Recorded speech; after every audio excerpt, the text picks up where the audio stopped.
nga tuvudde tusikiride speed ya gulu nnyo naye ab'entandaalo mulekerawo okuba bannamu entandaalo kubanga ebintu bino eby'entandaalo si birungi si kyo Lawrence njagala lumba kuntereko ku ntandaalo bakutwala okujja wano mpaka wandegeya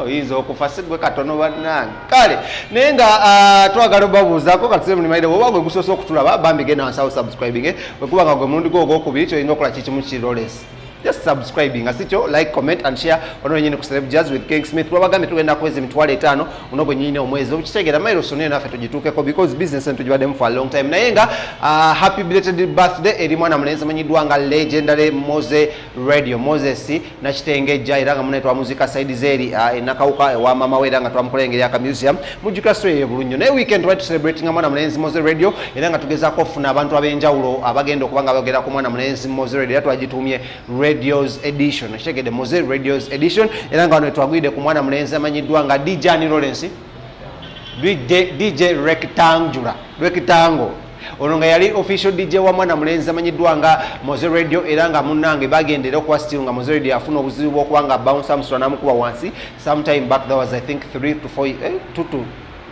3 years ago era nga munnange bali bonna era nga bali bagenze kusajjayo mu kabala kamwe ntebe kubanga bakolaki nga banyumya naye nga munnange DJ Rectangle twamugezaako mufuna ayogereko ku mwana mulenzi Mozey Radio era nga yamwogeddeko bingi nnyo ne some of the things byamwogeddeko yagambye yasoose first of all okwebaza abantu mwena love gye mushowinze family ya radio Mozey baganda be ab'Uganda bakona emikwano n'essomero Mozey Radio gye yali akolaki yali alabira abana yali alabira side zeri match ne mulijjukira bulungi nnyo nanga muno I wish ba celebrity bono basobola okuvayo ne bakola ebintu bino behind the camera behind the scenes ng'osobola okulanga olabira essomero olabira bannamwandu naye nga tobiteeka mu kamera nga ffe wano ku Celeb Jazz tukola tulina project bagiyita feed okitegedde bagiyita feed eno tugezaako okulanga tukwaki tufeedinga abantu bannamwandu abanaku bamulekwa abaana b'oku street so osobola tweyungako ku namba zaffe ziyitawo wansi mu sukulu naye nga DJ Rectangle yakubidde abantu omulanga okubanga abamuvaayo ne mubanga mwatakinga King Saha Summer Soldier ku nsonga ezigenda mu maaso mu ggwanga muno babba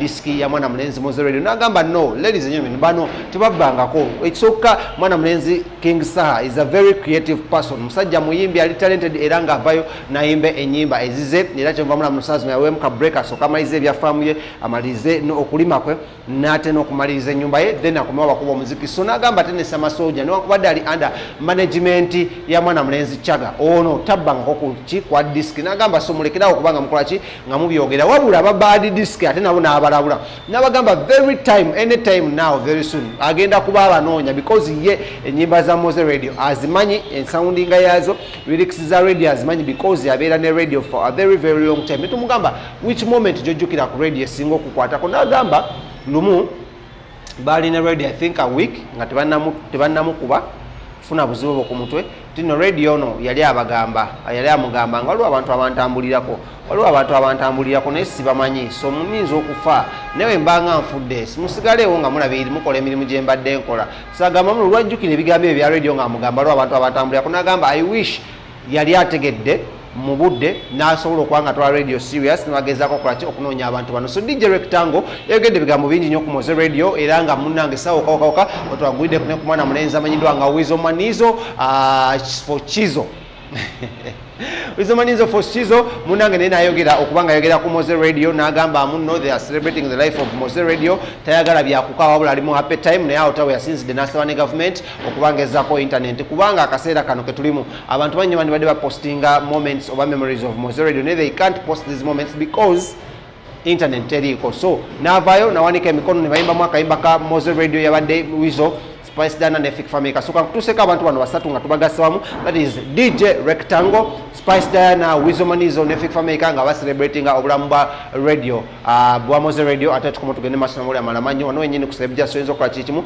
subscribe ate tuwirabira bannaffe aba King Montage Studios wali enakolayo ku Prime Tower Complex. We are having fun and we are making music for you guys. We love you, man. Big up on yourself, one love, big up on yourself. Yeah, if you make a Weasel Manizo Spice Dana, you already know. Maja kuva machinje. It's a pleasure being live and welcome to the show. Why? Tulaba enaku nga bbiri emabega abadde mazaalibwa ga late radio Mozey netulaba nga ggwe yali abaddeko n'omukulu oyo the legend yeah, may he so rest in peace. Wandibadde oyagala otya amazaalibwa ge gabeere nga ga celebrating amazaalibwa ga Mozey esooka kuli kusaba wanga omusajja oyo yafa naye yafiira mu bulumi yalina ennaku ye ku mutima emuluma fe abaali close naye kitwali tumanyi okitegeera kati singa byonna nze ku mazaalibwa ge kyensooka okukola kumusabira then bwe mala okumusabira it's when I can celebrate maybe the musical journey n'ebirala ebigenderako. DJ Rutanga. Yes. Tulaba abavubuka bangi abavuddeyo nga beefaananyiriza nga radio The Voice. Kino nga gwe kikujjukiza ki ku mugenzi? Oli Mozey ali mulala nnyo. Mozey ali so different. Kati oli ne bwavaayo ng'agezaako okufaanaganya ebintu bye. Naawe okimanyi bwe wamulabako Mozey was a different touch, was a different talent.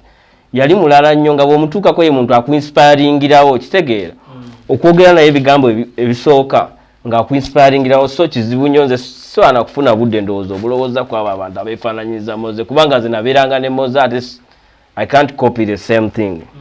Abantu bangi bavangayo oluusi abamu nga bagamba nti omusajja alina talent naye ate oluusi alinamu empisa embi.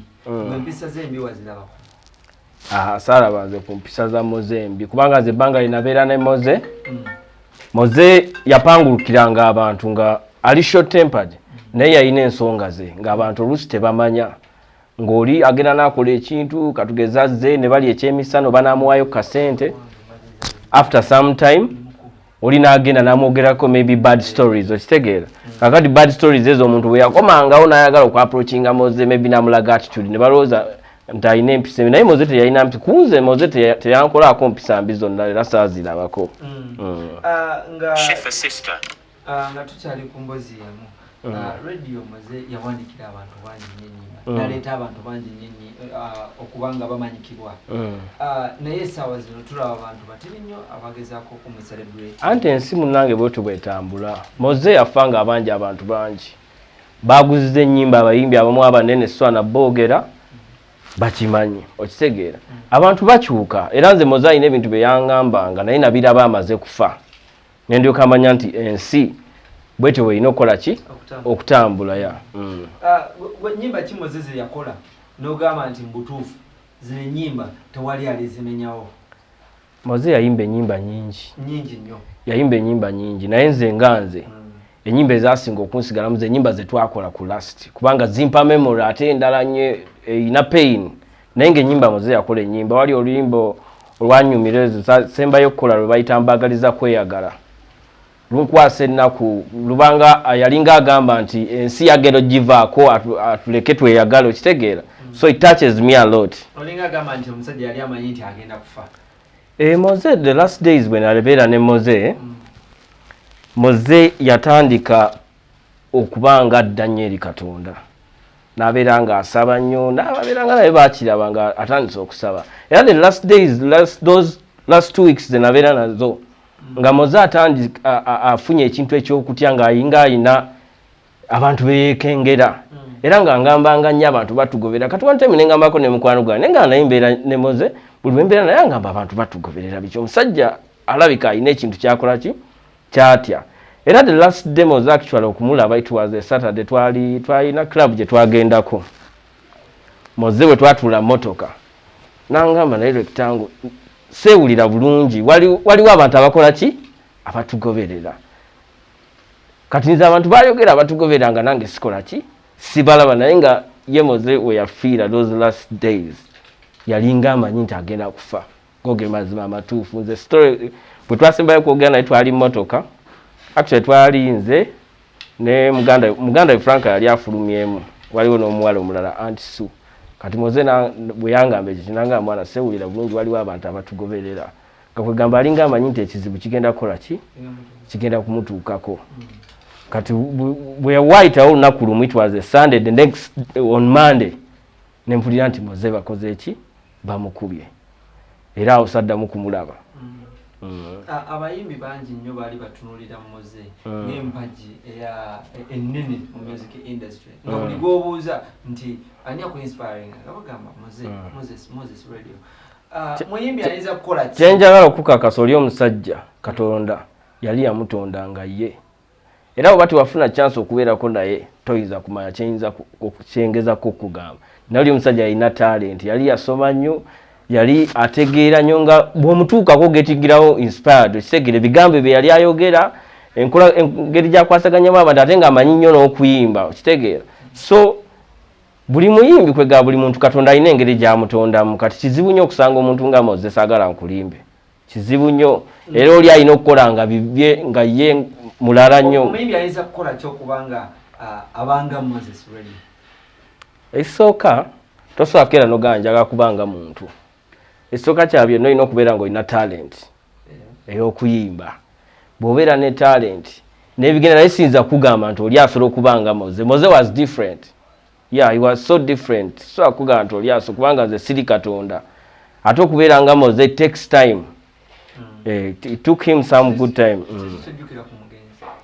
omugenzi ekintu kyemujjukirako bintu bya ngeri nyingi ekisooka mujjukirako ebirungi bye yankolera nga nze then n'ebirala bimujjukirako bya memories embi kati Mozey ekintu kyensooka omujjukirako Mozey yanzijjamu banabbi b'obulimba nagenda nenfallinga victim bwe yalaba nga nfunye obuzibu obwo nampita nankansolinga okitegeera neziramu nenteera nantuma erinnya lya Mafia 1 nze Mozey naye namutuma erinnya lya Mafia 1 nga tweyita Mafia 1 naye nga kiva nti nasobola okulwana olutalo kati nga olutalo luli spiritually nga ffe tumanyi the secret behind nti bw'olwana olutalo n'oluyitamu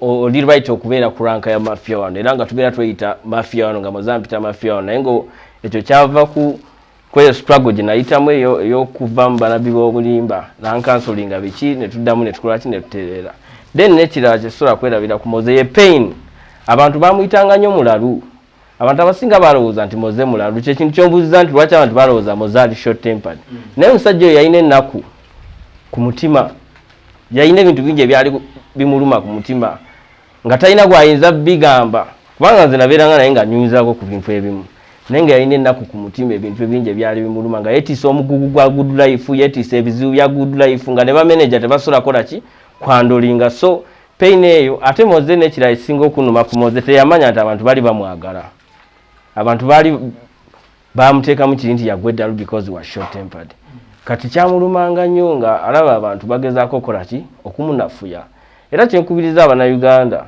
omuntu bw'abanga alina ekintu kyonna kyakoze kyongerako ettaffaali naddala nnyo mu kintu kyonna mu ggwanga ng'ayongerako ettaffaali mulina okuyiga okwapreciate waliwo sage yagwawo radio yakwata laptop ya DJ Sula Maize abayimbi bavaayo abamu beekalakasa ba radio presenters bani anti kati ekyo ekintu beekalakasa kubanga they didn't know what was the cause ekyokusula laptop sijagamba nti kyali kirungi kubanga nange ndi DJ nange kyandinumye ng'omuntu naye mwalina okusooka okunoonyereza kivudde ku ki omusajja yali ayogera ku lumbe lwa Ivan ku lumbe lwa Ivan Mozey ali mukwano gwa Ivan kakati DJ ng'akwata oluyimba lw'omuntu eyafa Paul Kafeero aluzannyira waliwo omuntu yali azze nga ayagala kulumayiminga ku lumbe ng'oli ayagala kumayiminga oluyimba lwani lw'omuntu eyafa kati Mozey n'abuuza n'agamba mbeera ntya nga njogera nga nze Mozey nakolera ne Ivan oluyimba lwa Lamborghini okitegeera ate gwe n'oyagala okuleeta omuntu amayiminga oluyimba lw'omuntu eyakola ki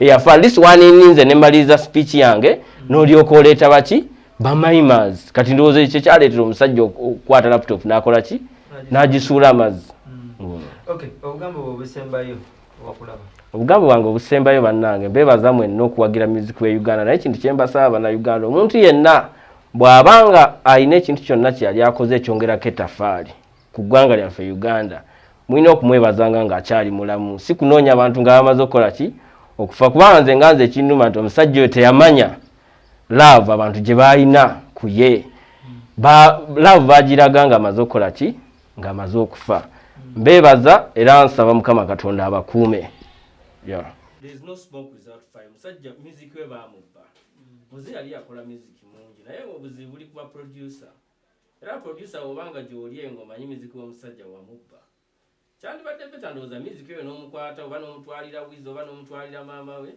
n'olema kwesiba ku kintu ky'otaso kubanga tubamanyi baproducer mwenna basigaza ennyimba z'omusajja zemba manyi. So it would be better enyimba z'omusajja muzikwate muzitege bwe zirina okubeera. Muleme kusigaza ebintu ebitali byammwe kufuna bikolimo bya bwereere. Tuwulira ate ogira nga bagamba nti King Saha, ate oluwulira nti ate Samasoja. King Saha, actually radio bwe yafa, King Saha yanampointinganga official DJ we nemukolera for like 1.5 an hour, 1.5 a year. Then netulyoka tuyingira mu ndowooza mu COVID. Ne King Saha talina luyimba lwa radio lwonna lwe yali abbyeko mazima amatuufu.